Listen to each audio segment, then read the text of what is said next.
मंगलवार को doctor Mohan Yadav cabinet की बैठक मंत्रालय में संपन्न हुई। बैठक में कई प्रस्ताव चर्चा के लिए आए, जिनमें से अनेक महत्वपूर्ण प्रस्ताव को कैबिनेट में चर्चा के बाद मंजूरी दी गई। इस बार कैबिनेट की बैठक में यूसीसी को लेकर चर्चा की गई। सूक्ष्म और लघु उद्योग मंत्री चेतन कश्यप ने कैबिनेट के फैसले के विस्तार से जानकारी देते हुए बताया कि सरकार ने 30 जुलाई तक यूसीसी के लिए सुझाव मांगे हैं और इसके बाद आगे की प्रक्रिया शुरू की जाएगी। इसके अलावा उन्होंने प्रधानमंत्री नरेंद्र मोदी के कार्यकाल के 12 वर्ष पूर्ण होने पर किए जा रहे कार्यक्रम, गेहूं खरीदी, रोजगार उन्मुखीकरण कार्यक्रम और अन्य योजनाओं के बारे में विस्तार से जानकारी दी। माननीय मुख्यमंत्री डॉक्टर मोहन यादव जी के अध्यक्षता में कैबिनेट की बैठक संपन्न हुई है। इसमें मुख्यमंत्री जी के द्वारा कुछ महत्वपूर्ण जानकारियां उपलब्ध करवाई गई। उसमें महत्वपूर्ण था कि मध्य प्रदेश में समान नागरिक संहिता के बारे में जन सुनवाई के कैंप और इसके विभिन्न स्तरों के ऊपर प्रचार माध्यम से इसमें जो सुझाव चाहिए जनता के, वे सारे लेने का कार्य प्रारंभ हो चुका है और संभवतः 30 जुलाई तक इस कार्य को पूर्ण करके मध्य प्रदेश में समान नागरिक संहिता की ओर हम आगे कदम बढ़ाएंगे। इसी के साथ प्रधानमंत्री के 12 वर्ष एक अपने आप में महत्वपूर्ण स्थान है, क्योंकि चुने हुए प्रधानमंत्री की 3 बार की लगातार सरकार बनाकर के प्रधानमंत्री काल में रहना, यह देश के अंदर गैर कांग्रेसी पहले प्रधानमंत्री नरेंद्र मोदी जी हुए हैं और उनके कार्यकाल में देश ने नई ऊंचाइयों को प्राप्त करा है। और उसी के साथ में जो गरीब कल्याण सबसे बड़ा मुद्दा होता है, उसमें गरीबी रेखा के स्तर में भारी गिरावट भारत के अंदर आई है। विकास के कई मॉडल, विकास के गाथा, भारत की गौरव गाथा, भारत का राजनीतिक प्रभाव बढ़ना, ये सारी बातें अलग है, परंतु जो गरीब कल्याण, आम जन हिताय के जितने कार्य इस 12 साल के अंदर प्रधानमंत्री ने करे हैं, मेरे ख्याल से पिछले 75 सालों के अंदर देश में नहीं हो पाए हैं। ऐसे कई इसमें कार्यक्रम हैं जो अगले समय में 5 तारीख से लेकर के 21 तारीख तक हम लोग भारतीय जनता पार्टी व सरकार के माध्यम से भी कई संकल्पों के साथ में सेवा अभियानों को हम एक गति देंगे, जिससे आम जन को लाभ भी मिले और नरेंद्र मोदी सरकार की उपलब्धियां भी मालूम पड़े। इसी के साथ मध्य प्रदेश में एक किसान वर्ष हम मना रहे हैं और इस किसान वर्ष में इस वर्ष गेहूं का उपार्जन 1 करोड़ 4 लाख टन के करीब हुआ है, जिसमें 13,42,000 से ज्यादा किसानों से गेहूं का उपार्जन किया गया है, जो देश में प्रथम है और मध्य प्रदेश में भी सर्वाधिक हुआ है। पिछले वर्ष 78 लाख टन का इसका टारगेट रखा था, उसकी जगह पर 104 लाख टन, 1 करोड़ 4 लाख टन का उपार्जन किया गया है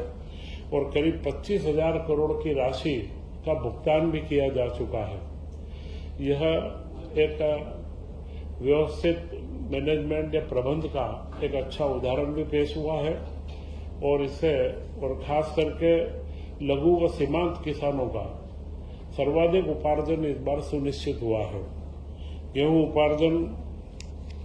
में 10 वर्षों का सर्वाधिक ये है। कोविड में थोड़ा सा हम लोग पीछे रह गए थे, परंतु इसका पूरा उपार्जन हुआ है और पंजाब के बाद मध्य प्रदेश लघु व सीमांत किसानों के अंदर नंबर 2 के ऊपर आ रहा है। मूंग व उड़द का रजिस्ट्रेशन भी प्रारंभ कर दिया गया है और उसका सही समय पर उपार्जन प्रारंभ कर दिया जाएगा।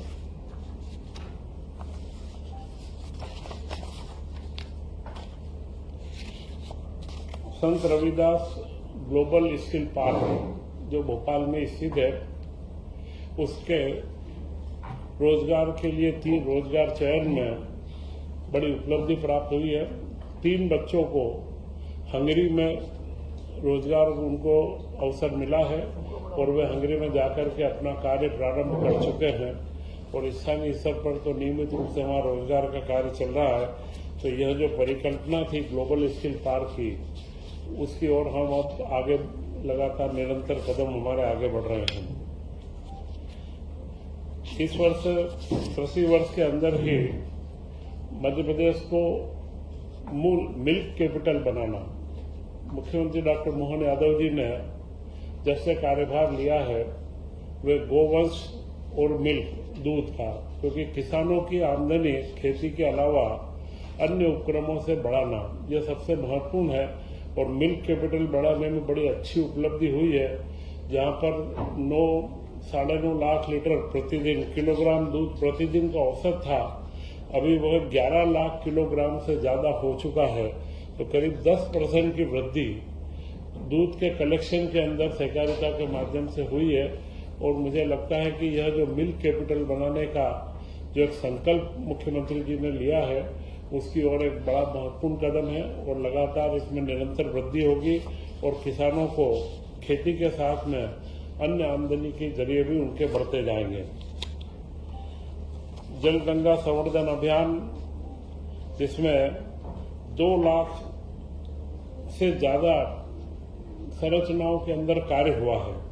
और करीब 6,330 करोड़ रुपए की राशि इसके अंदर खर्च की गई है और यह जल गंगा संवर्धन में देश के अंदर मध्य प्रदेश का प्रथम स्थान है।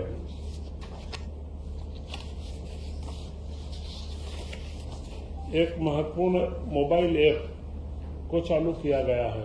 गोरस मोबाइल ऐप, जिसमें पशुओं के आहार के संबंध में कोई भी जानकारी अगर चाहिए कि पशुओं का आहार कौन से समय पर कौन सा दिया जाए, तो इस मोबाइल ऐप के माध्यम से कोई भी पशुपालक अपने पशुओं के स्वास्थ्य के लिए व दूध की उत्पादन बढ़ाने के लिए इस ऐप के माध्यम से जानकारी ले सकता है।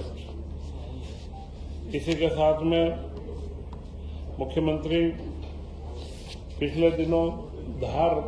में सरस्वती लोक के भोजशाला का जाकर के वहां उन्होंने दर्शन भी करा और वहां पर सरस्वती लोक बनाने का पूरा संकल्प उन्होंने घोषित किया है और अब वहां पर लगातार देश विदेश के पर्यटकों का आना काफी बड़ी संख्या में प्रारंभ हुआ है। तो मुझे लगता है कि सरस्वती के प्रति व हमारी शिक्षा व्यवस्था का भी एक बड़ा महत्वपूर्ण जो भोजशाला का 1000 साल पुराना हमारा इतिहास है वह आगे बढ़ेगा और सरस्वती लोक बना करके जिस तरीके से महाकाल लोक में जो आज पर्यटकों की या दर्शनार्थियों की संख्या बढ़ी है उसी अनुसार सरस्वती लोक में भी लगातार इसमें वृद्धि होगी। प्रधानमंत्री जी की महत्वपूर्ण योजना पीएम सूर्य घर योजना, तो पीएम सूर्य घर योजना में अभी तक 40 लाख घरों पर रूफटॉप पैनल स्थापित हो चुके हैं। वो आगे भी हम इसमें लगातार 6 लाख घरों तक में जाने के प्रयास के अंदर थे, पर यह योजना एक महत्वपूर्ण योजना है जो लगातार आगे बढ़ रही है। और इसी के साथ ये सारी सामान्य जानकारियां थी। कैबिनेट ने आज एक बड़ा महत्वपूर्ण निर्णय लिया है और वह निर्णय है जो केंद्र सरकार की स्वामित्व अधिकार की योजना थी, जिसमें पूरे गांव-गांव के अंदर ड्रोन से व सैटेलाइट के माध्यम से इमेजनरी लगाया गया। इसके बाद में उनके पट्टे अधिकार पत्र बनाए गए, क्योंकि ग्रामीण क्षेत्रों में जो आबादी क्षेत्र घोषित कर दिए जाते थे उनमें बरसों से जो हमारे किसान भाई बहन हमारे रहते थे उनके पास कोई पट्टा या ऐसी कोई अधिकृत उनके पास में दस्तावेज नहीं होते थे। तो उसका एक प्रधानमंत्री के द्वारा जो स्वामित्व योजना का चलन था वो मध्य प्रदेश के अंदर पूर्ण रूप से 55 जिलों में किया गया और उसमें करीब 48,32,000 निजी संपत्तियां चिन्हित की गई, जिनके स्वामित्व प्रमाण पत्र भी तैयार हुए और 19 लाख से ऊपर शासकीय संपत्तियां उसमें चिन्हित हुई है। परंतु इसमें एक महत्वपूर्ण समस्या आ रही थी कि जो प्रमाण पत्र दिया जा रहा था वो बैंकों से लोन लेने में आम आदमी को उसमें तकलीफ थी, क्योंकि बैंक को लोन लेने के लिए जो बंधक में चीजें रखती है उसमें उनको रजिस्ट्रीकृत पंजीकृत दस्तावेज की आवश्यकता होती है, उसी के लिए मध्य प्रदेश सरकार ने उसमें निर्णय लिया है कि हम सारे 48 लाख ही जो लाभान्वित हमारे जो जिनको पट्टे प्राप्त जो रजिस्ट्रियाँ प्राप्त होनी है उनको हम रजिस्टर्ड दस्तावेज देंगे और उसका कोई भी भार उनके ऊपर नहीं आएगा। यह पूरा निःशुल्क रहेगा और इसमें पंजीयन शुल्क,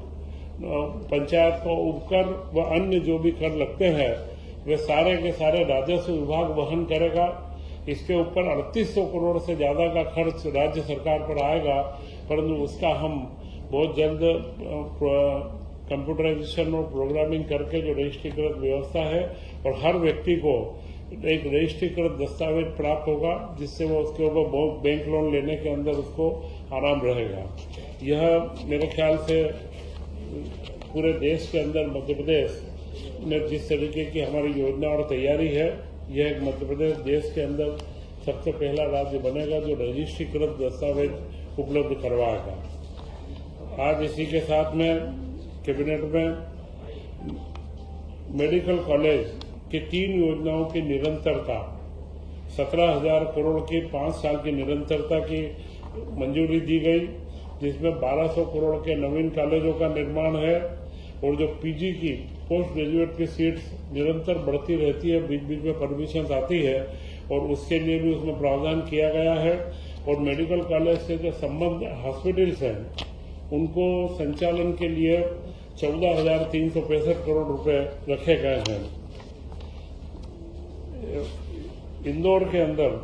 जिला न्यायालय भवन, जो मेरे ख्याल से मध्य प्रदेश में सबसे बड़ा जिला न्यायालय भवन पिपलियाहाना में बन रहा है, वह 626 करोड़ उसके पुनर्निरीक्षित अनुमान पहले 412 करोड़ को था, अभी उसके 626 करोड़ रुपए की राशि पुनर्निरीक्षित की स्वीकृत की गई है और बहुत जल्द यह न्यायालय का पूरा भवन बनकर के तैयार होगा और ये कार्य चालू हो जाएगा। इसी के साथ में इस बार एक महत्वपूर्ण निर्णय स्कूल शिक्षा विभाग में लिया गया है। 1ली से 8वीं तक के बच्चों को करीब करीब इसमें 600 रुपये 2 ड्रेस के डीबीटी के माध्यम से दिए जा रहे थे, परंतु यह देखने में आया था कि बच्चे गांव-गांव में सुदूर छोटे छोटे से हमारे आदिवासी अंचल और मध्य प्रदेश की भौगोलिक संरचनाओं को देखते हुए उस तरीके का कपड़ा मिलना, ड्रेस का वो सिलाई के लिए बराबर व्यवस्था होना इतना व्यवस्थित नहीं हो पा रहा था। तो इस बार ये निर्णय लिया गया है कि 1ली से 8वीं तक के सारे बच्चों के लिए ड्रेस सिलवा करके दी जाएगी और उसमें टेंडर लगाए जाएंगे। और महत्वपूर्ण निर्णय लिया कि उसमें मध्य प्रदेश के उद्योगों के द्वारा जो गारमेंट इंडस्ट्री हमारी है उन लोगों से चर्चा भी हुई है और उन्हीं के टेंडर करके और इसका ड्रेस को अलग अलग साइजेस जो रहती है सारा उसका वर्गीकरण कर लिया गया है। और ये ड्रेस अब की बार सिली हुई ड्रेस अब इस वर्ष उपलब्ध करवाई जाएगी और मुझे लगता है साइकिल के भी उपलब्ध कराने से, पुस्तकें भी उपलब्ध कराने में इस बार हम सफल हुए हैं। तो यह ड्रेस भी हम बराबर वितरित करके 1ली से 8वीं तक के समस्त बच्चों को यह ड्रेस हम लोग उपलब्ध करवाएंगे। इसी के साथ में मुख्यमंत्री जी के द्वारा इसमें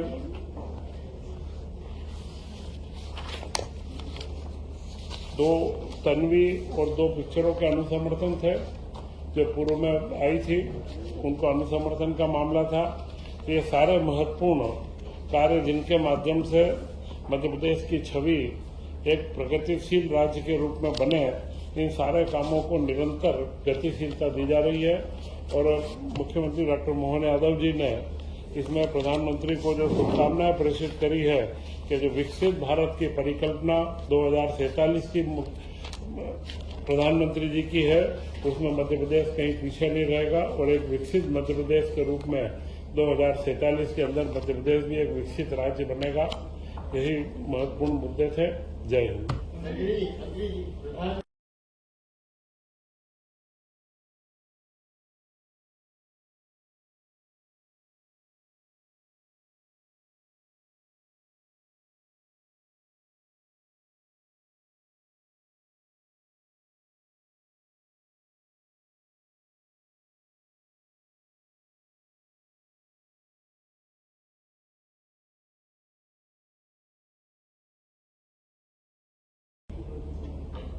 ये जो मैंने आपको बोला 9,67,000 से